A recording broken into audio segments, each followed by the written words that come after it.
Hello guys, come to back my channel Kingsology. आज की इस वीडियो में हम डिस्कस करेंगे एनिमल डिस्ट्रीब्यूशन चैप्टर नंबर 3। तो देखें कि एनिमल्स जो हैं उनकी जो डिस्ट्रीब्यूशन है दुनिया के जिस हिस्से में वो रहते हैं उस सारे को इस चैप्टर में हम डिस्कस करेंगे। तो स्टार्ट करते हैं वीडियो। देखें कि यहाँ पे होता क्या है कि जो एनिमल्स है ना उनकी डिवीजन हो जाती है डिफरेंट एरिया में बाय डिफरेंट रूट्स। वो क्या करते हैं, डिफरेंट रूट्स के थ्रू क्या करते हैं, डिफरेंट एरियाज़ में चले जाते हैं। उसके बाद हम देखेंगे रीजन। तो रीजंस हम देखते हैं कि ऐसी कौन सी रीजन है जिसकी वजह से डिस्ट्रीब्यूशन होती है। एक है रिफ्टिंग। रिफ्टिंग में क्या होता है कि बहुत बड़ी कोई ऐसी चीज़ है जिसके अंदर एग्स पड़े हुए हैं किसी इंसेक्ट के, किसी भी एनिमल के, तो उसके एग्स जो है वो डिस्ट्रीब्यूट हो गए हैं दूर दराज एरिया में, जिसकी वजह से वो जो है वो दूर दराज एरिया में डिस्ट्रीब्यूट हो जाता है। या फिर वो खुद है कहीं छुपा है और उसके बाद वो जगह जो है वो वहाँ से जो है ना अपनी लोकेशन जो है उसने तब्दील कर ली है। इस वजह से हम कहते हैं कि वो क्या डिस्ट्रीब्यूट हो गए हैं। दूसरा आ जाता है स्टॉर्म। तीसरा जो है वो शेल्टर है। देखें कि कोई भी तूफान वगैरह आ जाए ना तो तब भी क्या होता है कि एनिमल डिस्ट्रीब्यूट हो जाते हैं। जो टोर्नेडो होता है उसमें क्या होती है कि जो एयर होती है वो उनको दूर दराज एरिया में ले जाती है।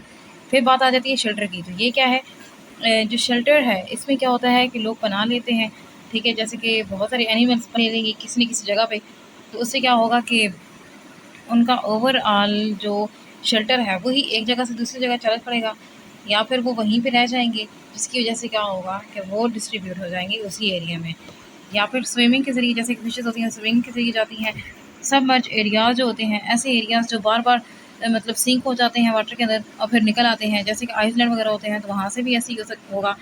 कॉन्टिनेंटल ड्रिफ्ट मतलब ये कि जो कॉन्टिनेंट्स हैं उन्होंने मूव किया है या पोल्स ने मूव किया है, तो उसको वजह से भी एनिमल डिस्ट्रीब्यूट हुए हैं। साथ में जो क्लाइमेटिक चेंज होता है उसकी वजह से हो जाते हैं। क्लाइमेट अगर वो अच्छी नहीं है तो इस वजह से वो क्या करते हैं, वही जगह से दूसरी जगह चले जाते हैं, जैसे कि बर्ड्स माइग्रेशन कर लेते हैं विंटर सीजन में टुवर्ड द वार्मर एरिया। तो इसी तरह फूड जो है, फूड के लिए भी लोग जो कंपटीशन है वो डेवलप हो जाता है, लोग ज़्यादा हो जाते हैं तो फिर उनको फूड के लिए जाना पड़ता है। अगर फूड किसी एरिया में वैसे ही कम है या है ही नहीं तभी वो माइग्रेट कर जाते हैं। फॉरेस्ट जो है ये भी बहुत इंपॉर्टेंट रोल प्ले करते हैं कि फॉरेस्ट में अगर प्रीडेटर आ गया है और प्रे जो है फिर उसको माइग्रेट करना पड़ता है, या फिर प्रीडेटर को ना मूव करना पड़ता है क्योंकि वहाँ पे प्रे की अमाउंट कम है, या इस तरह से फॉरेस्ट के अंदर भी डिवीज़न हो जाती है। और ऑस्मोटिक प्रॉब्लम जो है ना वो समटाइम फेस करने पड़ते हैं, जैसे कि फिशेस को अगर सल्टी वाटर है, आयंस को बैलेंस करना मुश्किल हो रहा है उनके लिए, तब ये उनके लिए ऑस्मोटिक प्रॉब्लम आ जाती है, उसकी वजह से वो ट्रैवल कर जाते हैं। यहाँ पे टेम्परेचर की वजह से टेम्परेचर जो है वो चेंज हो होता रहता है। तो जैसे कि समटाइम क्या होता है, गर्मी ज़्यादा पड़ जाती है, समटाइम सर्दी ज़्यादा पड़ जाती है, तो गर्मी में मूव करेंगे, सर्दियों में मूव करेंगे, तो इससे भी क्या होगा, डिस्ट्रीब्यूशन होगी। एक्सट्रीम लेवल वाला जो है ना यहाँ पे इन्वायरमेंट आ जाता है। उसके उसके बाद हम देखेंगे किलोग्स लॉ। देखिए किलोग्स जो है ना उसने 4 चीज़ें एक्सप्लेन की थी। उसने कहा था कि पहली बात तो ये कि एनिमल जो है वो कौन सी लोकेशन पे जाता है। दूसरा ये कि वो कौन सी लोकेशन पे स्टे करता है। तीसरा उसके बाद वो अगर स्टे कर भी गया है तो उसकी अडॉप्टेशन क्या होगी, और फिर वो अपने आप को किस हद तक मॉडिफ़ाई करेगा और उसकी स्पेसिएशन कैसे होगी।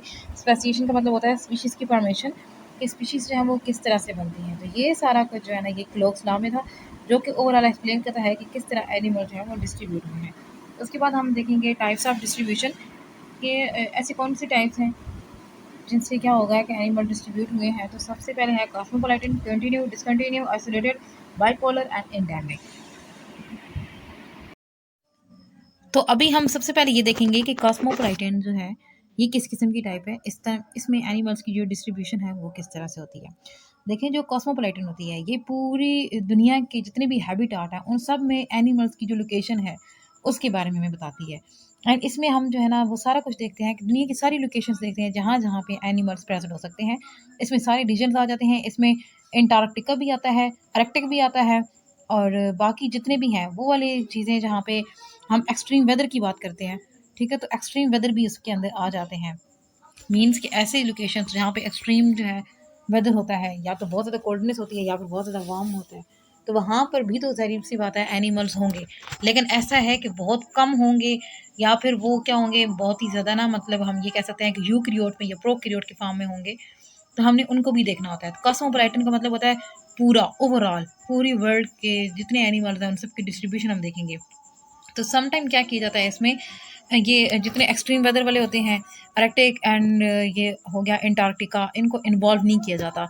लेकिन अब इसको इन्वॉल्व किया जाता है क्योंकि अंटार्कटिका के अंदर बहुत सारी स्पीशीज़ जो हैं वो हमें मिल रही हैं एनिमल्स की, तो उनके ऊपर अभी काम जो है वो चल रहा है। अब देखिए कॉस्मोपॉलिटन जो है ना, इसको आगे फर्दर डिवाइड कर दिया था कि इसको हम कहते हैं सब कॉस्मोपॉलिटन। सब कॉस्मोपॉलिटन जो है ना, यहाँ पे देखिए एक होती है एंडेमिक, ठीक है, एक होती है एंडेमिक, एक होती है सब, और एक होती है कॉस्मोपॉलिटन। ठीक है, ये 3 कंडीशंस हैं। एंडेमिक वो जो सिर्फ एक ही खास लोकेशन पे होती हैं, जैसे कि अगर हम कहते हैं ना कि ये जो ब्लाइंड हमारे पास आती है एंडरजस्टन, वो सिर्फ पाकिस्तान के अंदर मौजूद है। ठीक है, तो वो क्या है, वो एंडेमिक है। और कॉस्मोपॉलिटन जो है वो क्या है कि वो मतलब पूरी दुनिया में पाई जाने वाली सारी स्पीशीज़ जितनी भी हैं एनिमल्स की, उन सब में, जिसमें जो है ना वो हम कह सकते हैं कैट हो गई, डॉग हो गई, ह्यूमन्स हो गए, ये सारी इसके एग्जाम्पल आ जाते हैं। लेकिन जो सब वाले हैं, ठीक है, इसमें क्या होगा कि इसमें ये दरमियान वाली कंडीशन है, मीन्स कि वो कुछ हद तक एंडेमिक भी होंगे और कुछ हद तक वो जो है वो दुनिया में फैले हुए भी होंगे। तो ये इस तरह की कंडीशन होती है। और ये देखें ये किस तरह काज होती है, गैप से। जो स्पीशीज़ होती हैं उनमें गैप आ जाता है, एंड गैप जो है ना वो एंडेमिक एंड ये जो है कॉस्मोपॉलिटन, ठीक है, इन दोनों के दरमियान आ जाता है। उसके बाद जो नेक्स्ट है वो हमारे पास आ जाती है कंटिन्यूस। कंटिन्यूस किस तरह से होगी, देखिए कंटिन्यूस है ना, तो इसमें डिस्ट्रीब्यूशन जो है वो मतलब चलती रहती है। ऐसा नहीं है कि वो एक जगह पे रुक जाते हैं। देखिए यहाँ पे जो है ना हम बात करेंगे ये इनकी, ठीक है, यूरीटैपिक, ठीक है, जो यूरीटैपिक होते हैं ना, अब ये वाले जो एनिमल ये हर तरह के इन्वायरमेंट में रह सकते हैं, लेकिन क्या है कि सम टाइम इनको माइग्रेट करना पड़ता है। इसमें हम बर्ड्स की भी एग्जांपल भी दे सकते हैं, साथ में ह्यूमन बीइंग की एग्जांपल दे सकते हैं। अब ये क्या करते हैं, अपनी फूड को लेके, फ्लाइट को लेके, ठीक है, मीन्स ना किसी न किसी वजह से ये क्या करते हैं कि एक जगह से दूसरी जगह मूव कर जाते हैं। ठीक है, शायद उनको एनवायरनमेंट पसंद ना आए, या कोई प्रेडेटर का मसला हो, या वैसे कोई उनको फिजिकल कंडीशंस कुछ ऐसी फेस करनी पड़ जाए, हार्श कंडीशन हो, हार्श वेदर आ जाए, तो फिर वो क्या करते हैं, वहाँ से मूव कर जाते हैं। एंड देखिए कि मूविंग के स्टाइल क्या होंगे, या तो वो रिफ्टिंग के ज़रिए, स्विमिंग ज़रिए, अडेप्टेशंस के वहाँ पे कर लेंगे जिस तरह। और ख़ास तौर पे जो बर्ड्स हैं वो तो फ्लाइंग के ज़रिए आराम सुकून से जा सकते हैं, तो उनका जाना जो है ना वो बड़ा ईजी होता है।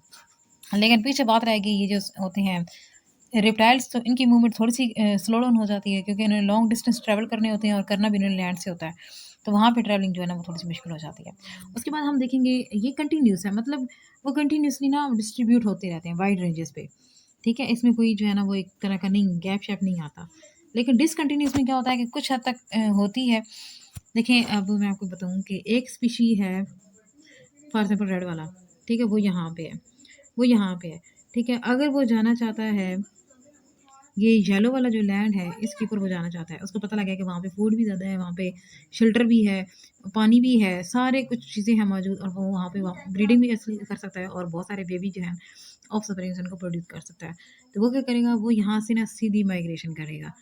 ठीक है, अब वो जो सीधी माइग्रेशन उसने की है, अब चाहे वो फ्लाइंग के ज़रिए उसने कर ली है, ठीक है, कि वो उसने फ्लाइंग के ज़रिए कर ली हो, या फिर इसके अलावा और किसी तरीके से वो कर सकता है। स्विमिंग के ज़रिए उसने क्या किया है कि वाटर का रास्ता इख्तियार किया है, या फिर उसने जो है ना वो हवा का रास्ता इख्तियार किया। दोनों रास्ते जो हैं वो बहुत ईज़ी हैं, दोनों के ज़रिए वो ईज़िली यहाँ तक पहुँच जाएगा और दोनों कंटिन्यूस होंगे, उसमें कोई इस तरह का मसला नहीं होगा। लेकिन अब जो है अगर इसी तरह अब जो हम कहते हैं कि एक ग्रीन वाला है, ठीक है, या चलिए ब्लैक वाला कर लें। अब ये ब्लैक वाला है तो अब इसने जाना है, ठीक है, अब ये मूव करके जाना चाहता है, वो कहता है कि ये वाला लैंड है तो इसके ऊपर मैं जाना चाहूँगा। अब इसने जाना है ना, तो अब इसकी जो डिस्ट्रीब्यूशन होगी वो कंटिन्यूस नहीं होगी, वो ब्रोक हो जाएगी, वो पीसेस में कन्वर्ट हो जाएगी। वो इस वजह से होगी कि स्ट्रेचेस बहुत बड़े हैं, दरमियान में ओशियन आ गया है, बार बार कोई ना कोई चीज़ आ रही है जिसकी वजह से उसमें रुकावट आ जाती है। ठीक है, तो अब इस रुकावटों की वजह से वो आगे नहीं जा पा रहा। अब रुकावटें किस तरह से होंगी, देखें कि ये इससे ब्लू से शुरू करते हैं, यहाँ पे वो गया, फिर दरमियान में ये रुकावट आ गई है, फिर इतना थोड़ा सा मूव करेगा तो फिर रुकावट आ जाएगी, आगे जाएगा तो और बड़ी रुकावट आ जाएगी, फिर बड़ी रुकावट, और इस तरह से करने से ना उसके बहुत सारे बैरियर्स उसके दरमियान में आ जाएंगे। बैरियर्स जो हैं वो डिफरेंट हो सकते हैं, वो इस तरह से हो सकते हैं कि देखिए वहाँ पे ना कोई बहुत बड़ा ओशियन आ गया, इतना बड़ा ओशियन है कि उसको क्रॉस करना उसकी बस की बात ही नहीं है, तो वो वहाँ पे रुक जाएगा। या फिर क्या होगा कि कुछ ऐसे लैंड मैसेज थे जिनके ज़रिए वो जा सकता था, ठीक है, और कुछ हद तक उसने यहाँ तक, आप ये समझ लो यहाँ तक उसने सफ़र तय भी कर लिया है, बात कवर कर लिया है। लेकिन आगे क्या हुआ कि जो ये वाला लैंड था वो क्या हो गया, वो सब मर्ज हो गया, डूब गया। अब उसको रास्ते नहीं मिल रहा, वो कैसे जाए, किधर से स्विम करके जाए, तो यहाँ पे उसका ना मसला हो जाएगा। और इसी तरह कॉन्टिनेंटल ड्रिफ्ट, उसमें भी क्या होता है कि जो हम कहते हैं कॉन्टिनेंट्स की जो प्लेट्स होती हैं वो क्या करती हैं, वो मूव कर जाती हैं। जब वो मूव करेंगी एक जगह से दूसरी जगह, तो वहाँ पे भी उनके दरमियान जो है ना बड़ा डिफरेंस आ जाता है, बड़ा डिस्टेंस आ जाता है। जैसे एक प्लेट जो है, हम कहते हैं कि एक प्लेट अगर यहाँ पे है ना, तो दूसरी प्लेट यहाँ पे है, दरमियान में बहुत बड़ा ओशन आ जाएगा, बहुत बड़ा पाथ आ जाएगा, जिसको क्रॉस करना जो है ना वो इम्पॉसिबल हो जाएगा। एंड क्लाइमेट जो है वो भी तो चेंज हो सकता है। इस वजह से सम टाइम कुछ एनिमल्स जो है ना वो अडेप्टेशन करने के काबिल नहीं होते। मीन्स कि वो यहाँ तक जाएगा, ठीक है, उसके आगे यहाँ अडेप्टेशन वो नहीं कर पाएगा, उससे आगे मूव करना उसके लिए मुश्किल हो जाएगा। तो ये सारी जो है ना ये चीज़ें इनको फेस करनी पड़ती हैं। यहाँ पे हम लंग्स फिश की एग्जांपल देते हैं, यहाँ पे एम्फीबियन हो गए, या ऑस्ट्रिच हो गए, ऑस्ट्रेलियन मार्सोपियल जितने मैमल्स हैं वो हो गए, या कॉमन कैमल हो गया। मतलब ये देखें बड़े हैं ना, ये ना स्विम करके जा सकते हैं ना उड़ के जा सकते हैं। तो यहाँ पे इनके लिए जो है ना वो बड़ा मसला बन जाता है, बड़ी मुसीबत बन जाती है। इसको हम क्या कहते हैं, ये डिसकंटिन्यूस है, जिसमें वो मूव करके नहीं जा रहे। इसी तरह एलिफेंट जो है वो उनकी मूवमेंट भी इसी तरह से सेम कंडीशन में हो रही होती है। उसके बाद नेक्स्ट जो है वो हमारे पास आती है आइसोलेटेड। देखिए आइसोलेटेड जो है ना ये बड़ी इजी है। इसमें क्या होता है कि जो आइसोलेटेड जो साथ साथ जुड़े हुए एरियाज होते हैं ना उनके अंदर क्या होता है, डिस्ट्रीब्यूशन हो जाती है। और इसमें ये सर्टन पार्ट तक ना रिस्ट्रिक्ट होती है of the world and not found in any other part. और दूसरे पार्ट में जो है ना वो इन्वॉल्व नहीं होते।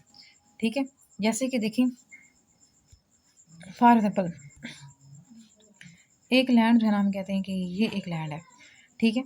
अब एक ये लैंड है तो यहाँ पे जो स्पीशीज़ होंगी ना, ठीक है, वो जो ये इधर पर्पल वाला लैंड होगा या कॉन्टिनेंट होगा उसके ऊपर नहीं होंगी, ठीक है, यहाँ पे वो नहीं होंगी। उसकी वजह क्या है? उसकी वजह ये है कि ये आइसोलेटेड इससे, अब ये जो येलो वाला है, ठीक है, इससे आइसोलेटेड जो है ना ये यहाँ पे आस-पास जो जगह होंगी ना वहाँ पे तो ये हो सकते हैं मौजूद, लेकिन इतना दूर ट्रैवल करके यहाँ पे पहुँचना उनके लिए इम्पॉसिबल हो जाता है। तो उधर वो मूव नहीं कर सकते, उधर वहाँ नहीं पहुँच सकते। जैसे कि ऑस्ट्रेलिया के अंदर मैमल्स वगैरह हैं, लेकिन हम कहें कि बाकी तमाम कॉन्टिनेंट से भी इस तरह से मैमल्स हों तो वो नहीं हो सकते। इसी तरह टोटेरा जो है वो एक रिप्टाइल है जो कि न्यूज़ीलैंड में होता है, लेकिन अगर हम कहें कि वो पूरी दुनिया में पाया जाता है, ऐसा नहीं हो सकता। ठीक है, वो उनकी स्पेसिफिक लोकेशन होती है। जिस तरह इंडस डॉल्फिन जो होती है, ब्लाइंड इंडस डॉल्फिन, अब वो सिर्फ पाकिस्तान में है, तो अब हम उसको कहें कि अब वो पूरी दुनिया में चली जाए तो ऐसा नहीं हो सकता। तो ये क्या होती है, ये आइसोलेटेड एरियाज़ में हो सकती हैं, रिलेटेड एरिया में हो सकती हैं, लेकिन उसके अलावा इनकी डिस्ट्रीब्यूशन जो है वो एक तरह की नामुमकिन हो जाती है।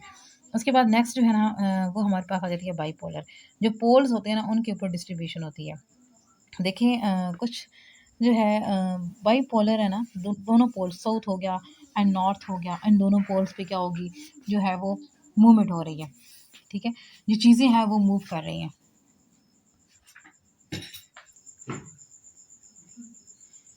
तो ये जो बाइपोलर है इसमें देखें कि इस तरह से है ना, इस तरह से अर्थ है, ठीक है। तो ये इसका नॉर्थ पोल है और ये इसका साउथ पोल है। तो अब क्या होगा कि इन पोल्स के ऊपर जो डिस्ट्रीब्यूशन है ना यहाँ पे, ठीक है, उसको हम क्या कहते हैं, ये बाइपोलर डिस्ट्रीब्यूशन है। बाइपोलर डिस्ट्रीब्यूशन में जो कुछ रीजन्स हैं जहाँ पे मतलब हम ये कहते हैं कि तकरीबन ना होने के बराबर जो है वो एनिमल्स हैं, तो वो अंटार्कटिका रीजन आ जाता है। ठीक है, उसको छोड़ देना है। उसके अलावा जो बाकी हैं, ठीक है, पोलर रीजन्स वगैरह हो गए, ठीक है, तो वहाँ पे हो गया। एंड लेकिन अब मैं एक बात बताऊँ कि जो डिस्ट्रीब्यूशन जो है ना यहाँ पे है, देखें कि जैसे जो एनिमल्स यहाँ पे रहते हैं, ठीक है, और जो एनिमल्स यहाँ पे रहते हैं वो कभी भी मूव करके वार्मर एरिया, ठीक है, या एक्वेटर की तरफ जो है ना वो नहीं आते। उनके ना आने की वजह ये होती है कि वो वहाँ पे इतने अडेप्टेड होते हैं कि वहाँ से वो नहीं निकलते।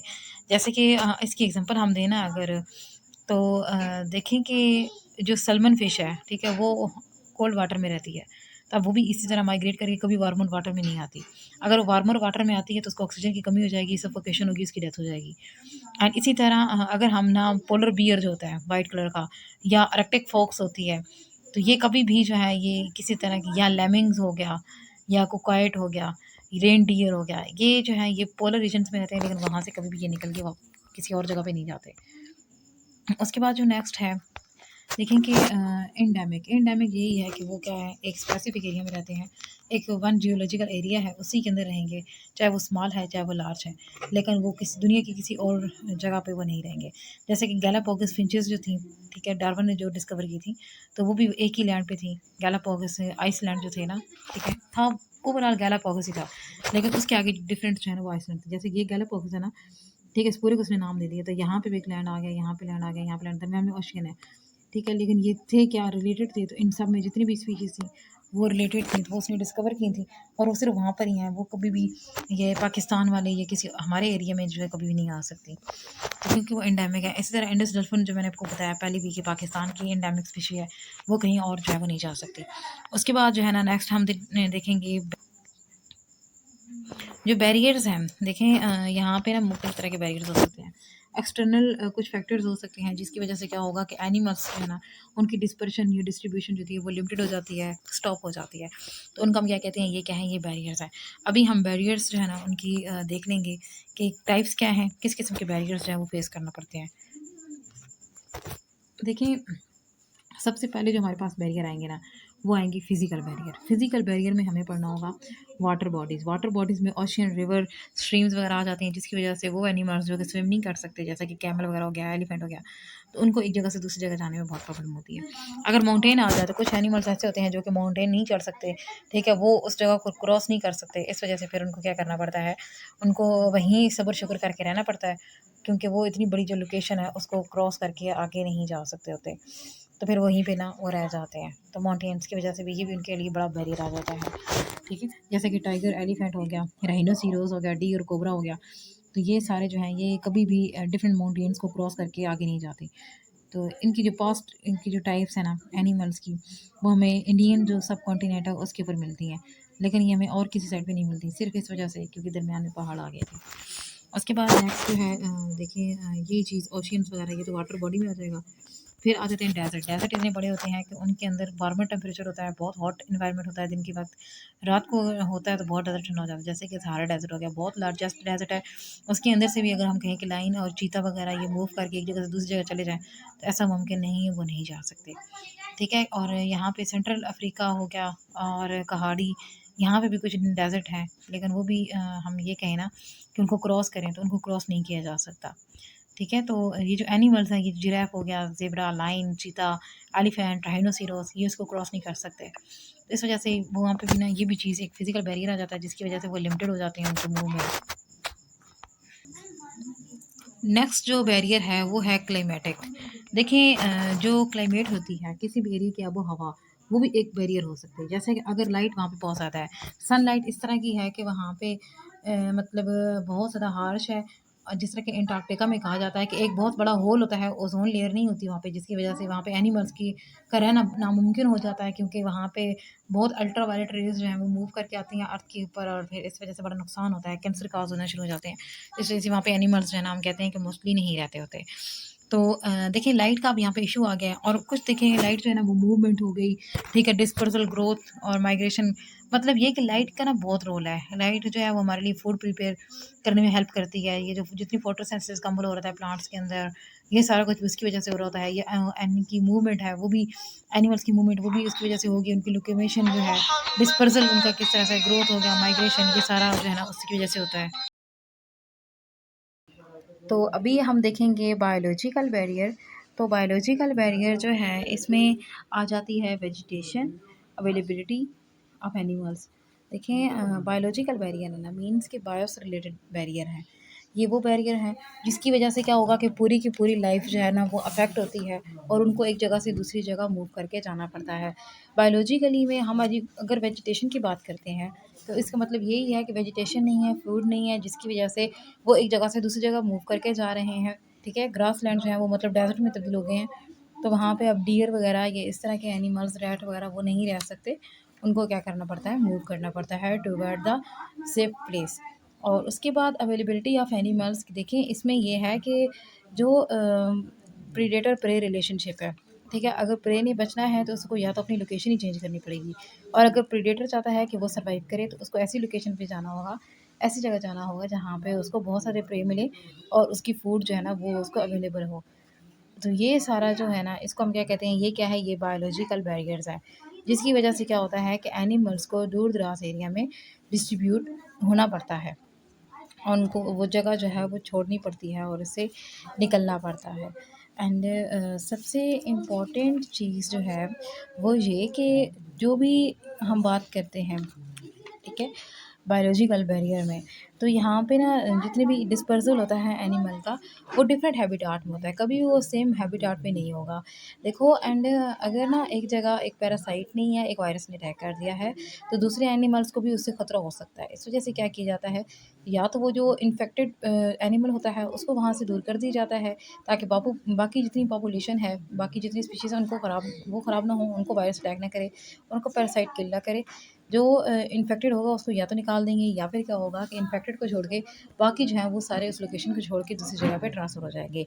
तो सम टाइम टेरिटरीज़ जो होती हैं, टेरिटरी स्पेसिफिक एरिया होता है, वहाँ पे क्या होता है कि स्पेसिफिक कंपटीशन जो है ना वो उनके दरमियान डेवलप हो जाता है, और उससे भी क्या होता है कि वो सारे के सारे जो हैं एक ख़ास प्लेस से दूसरी प्लेस में ट्रैवल कर जाते हैं, मूव कर जाते हैं। तो अभी हम बात करेंगे डिस्पर्सल की। तो डिस्पर्सल क्या है, देखिए डिस्पर्सल का मतलब होता है डिस्ट्रीब्यूट हो जाना, डिवाइड हो जाना, एनिमल्स का दूर दराज एरिया में चले जाना, डिस्पर्सल कहलाता है। डिस्पर्सल जो है ना वो दो चीज़ों पे डिपेंड कर होता है, एक डेंसिटी इंडिपेंडेंट होता है और दूसरा डेंसिटी डिपेंडेंट होता है। अगर वो है डेंसिटी इंडिपेंडेंट, इसका मतलब यह है कि वो डेंसिटी के ऊपर डिपेंड नहीं कर रहा, ठीक है। मतलब ये कि अब वहाँ पे जो है ना हार्श इन्वायरमेंट की वजह से वो या तो एनिमल्स मूव कर जाएंगे, और या फिर क्या होगा कि किसी बहुत बड़ी काइनेटिक एनर्जी की वजह से, किसी बहुत बड़े अटैक की वजह से, अपने आप को बचाने के लिए नेचुरल सब्सटेंसेस की वजह से वो क्या करते हैं, वो वहाँ से मूव करते हैं, ठीक है। मतलब उनका डेंसिटी के ऊपर डिपेंड नहीं होता, बस क्या है कि वहाँ पे उनको ना दूसरे ग्रुप ऑफ एनिमल्स मिल रहे हैं, लेकिन वो क्या है कि वो सारे एक ही जगह पे मतलब एक्ट कर रहे हैं, और वहाँ पे जो विंड है या ग्रेविटी है या वहाँ पे इस तरह की कोई प्रॉब्लम्स आ रही हैं, जिस वजह से उन सबको क्या करना पड़ेगा, वहाँ से माइग्रेट करना पड़ेगा। अदरवाइज़ उनकी माइग्रेशन की कोई नीड नहीं होगी। लेकिन जो डेंसिटी डिपेंडेंट है, इसमें क्या होता है कि डेंसिटी ज़्यादा हो गई है, लोग ज़्यादा हैं, क्वांटिटी फूड कम है, हैबिटाट कम है, ठीक है, और हैबिटाट का जो साइज़ है वो भी कम है। इस वजह से क्या करना पड़ता है कि कंपटीशन को रिड्यूस करने के लिए वहाँ से कुछ लोग उस जगह को छोड़ के किसी और लोकेशन पे चले जाते हैं, ताकि ना तो फूड का कंपटीशन हो, ना वैसे टेरिटरी का हो, ना फीमेल का हो। बस वो सिंपल क्या हो कि वो एक जगह से दूसरी जगह जो है वो मूव आउट कर जाएँ और जगह छोड़ जाएँ। अभी हम देखेंगे means of way of dispersal जो है ना वो क्या है, कि अभी हम उन मीन्स को देखेंगे जो कि डिस्पर्शन के लिए जो है ना वो बहुत ज़्यादा यूज़ होते हैं। तो यहाँ पे देखें, सबसे पहले आ जाएंगे लैंड ब्रिजेस। जो लैंड ब्रिजेस है ना ये बड़ी ही ना इंपॉर्टेंट रोल प्ले करते हैं, इनकी वजह से एनिमल्स जो है वो क्या होते हैं, वो डिस्ट्रीब्यूट होते हैं। एंड लैंड ब्रिजेस का मतलब यह है कि ऐसे ये ब्रिज बने हुए होंगे, लेकिन वो होंगे लैंड के, ठीक है। मतलब लैंड जो होगी वो आपस में कनेक्टेड होगी, और उसमें सबसे पहले आ जाते हैं कॉरिडोर्स। कुछ कॉरिडोर्स होते हैं, कुछ जो हैं वो क्या होते हैं, वो फिल्टर ब्रिज होते हैं, ठीक है। ब्रिज जो है ना इसमें वर्बल लाइन आ जाती है और एक बैलेंस लाइन आ जाती है। कॉरिडोर्स हैं ये बहुत सारे हैं। कॉरिडोर आप ऐसे समझ लो वो जगह होती है जो कि 3-4 जो स्पेसेस होती है ना उनको वो कनेक्ट कर रही होती है, इसको हम कॉरिडोर बोल रहे होते हैं। तो लैंड मासेस जो है ना ये मतलब ऐसे समझ लें दो बड़े लैंड मासेस हैं, ठीक है।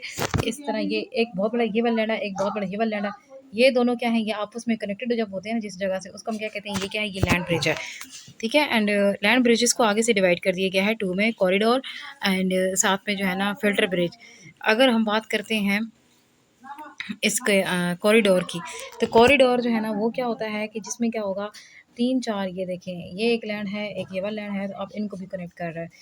तो अब मैं अगर इसको डिफरेंट कलर से शो करूँ, तो ये वाला जो एरिया है ना, ये वाला एरिया ये कॉरिडोर कहलाएगा। मतलब एक ही कॉरिडोर से मतलब इतनी जगह पे हम क्या कर सकते हैं, मूव कर सकते हैं, इतनी जगह जा सकते हैं, डिस्पर्स हो सकते हैं। इस तरह से बिल्कुल एनिमल्स जाते हैं एक लैंड से दूसरी लैंड की तरफ। और दूसरा जो है ना वो आ जाता है फिल्टर ब्रिज।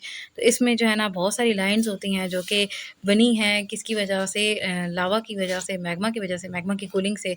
क्योंकि जो ओशन की क्रस्ट होती है, ठीक है, उसको एक तरह का ना वो ब्रेक करके वहाँ से बाहर निकलता है, ऊपर पानी होता है, वो उसके ऊपर पड़ता है, ठंडा हो जाता है, कूल होता रहता है, नीचे से निकलता रहता है। इस तरह करते करते एक पूरे पूरे ना ऐसे आइसलैंड्स बन जाते हैं। उन आइसलैंड्स की जो एक लाइन होती है, ठीक है, 2 लाइन्स हैं यहाँ पे, एक वैलेंस लाइन है, एक वर्बर लाइन है। तो उनको हम कहते हैं फिल्टर ब्रिज। वो क्या करते हैं, थोड़ी देर स्विम करते हैं और उसके बाद फिर लैंड पहुँच जाते हैं, फिर स्विम करते हैं, फिर लैंड पे पहुँच जाते हैं। इस तरह करते करते वो क्या करते हैं, ओवरऑल डिवाइड कर जाते हैं, एक जगह से दूसरी जगह मूव कर देते हैं। तो अभी जो कॉरिडोर हैं, कॉरिडोर की हम जो है ना वो डिफरेंट टाइप्स हैं उनको डिस्कस करेंगे। तो सबसे पहले आ जाती है साउथ एटलांटिक कॉरिडोर। यहाँ पे लंग्स फिशेस वगैरह, ठीक है, पाइप टोड और जितने भी हम ऑस्ट्रिच वगैरह हैं या पार्क्यूपाइन मंकी वगैरह, इन्होंने इसके थ्रू मूव किया है। और ये कॉरिडोर बहुत ही इम्पॉर्टेंट है क्योंकि ये south America America and Africa in दोनों के दरमियान में है। और उसके बाद एक है लेमोरा। लेमोरा में क्या है कि मेडागास्कर, इंडिया, अफ्रीका ये इन सबको जोड़ रहा है। इसके थ्रू भी काफ़ी सारे एनिमल्स जो है ना वो मूव किए हैं। और साथ में एंटार्क्टिका वाला जो है इसमें साउथ अमेरिका जो है ना वो ऑस्ट्रेलिया के साथ कनेक्टेड है। तो इसके थ्रू भी काफ़ी ज़्यादा मूवमेंट हुई है। इस कॉरिडोर से भी पनामा जो है ये बहुत इंपॉर्टेंट है। इसमें South America and North America इन दोनों के दरमियान जो है ना वो होता है। और मार्सुपियल एनिमल्स जो थे और प्लेसेंटल मोनोट्रीम्स ये सारे इसके थ्रू उन्होंने माइग्रेट किया था। और इस तरह से वो नॉर्थ से साउथ और साउथ से नॉर्थ अमेरिका में पहुंच गए। उसके बाद अरेक्टिक जो है ना वो कॉरिडोर है। और ये पेल अरेक्टिक और नी अरेक्टिक जो है ना मतलब इनके दरमियान में ही आता है एक तरह से। और इस कॉरिडोर का भी बड़ा मतलब रोल है मार्सुपियल एनिमल्स को, इंसेक्टिवोरा को, ठीक है, या फ्रेश वाटर फिशेस एम्फीबियंस हो गए इनकी मूवमेंट में इनको मूव कराने में इसका बड़ा रोल है। रिप्टाइल्स को भी इसने बड़ा मूव करवाया है, ठीक है। और साथ में जो है नेक्स्ट है कि और इनकी डिस्पर्सल की क्या वजह है। तो देखें कि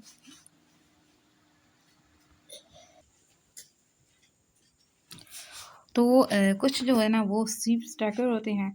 स्वीप स्टैकर जो है इसका मतलब ये है कि कोई भी फ्लोटिंग ऑब्जेक्ट है उसके ऊपर क्या होगा, ये स्टिक हो जाएंगे या उनके एक्स वगैरह उसके ऊपर लग जाएंगे।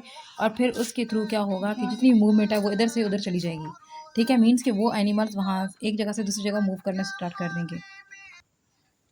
तो ये इस तरह से होते हैं स्वीप स्टैकर कि मीन्स कि एक जगह से दूसरी जगह वो किसी और चीज़ के थ्रू जगह या कोई ऑब्जेक्ट है जो कि मूव कर रहा है और उसके साथ साथ वो क्या कर रहे हैं वो भी मूव कर रहे हैं।